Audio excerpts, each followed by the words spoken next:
Lagi na si iyakin.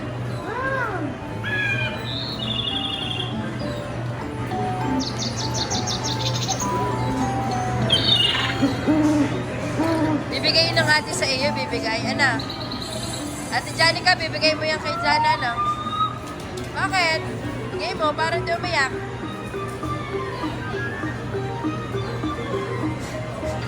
Bibigay daw, ibibigay. O, wag na mag-iyak.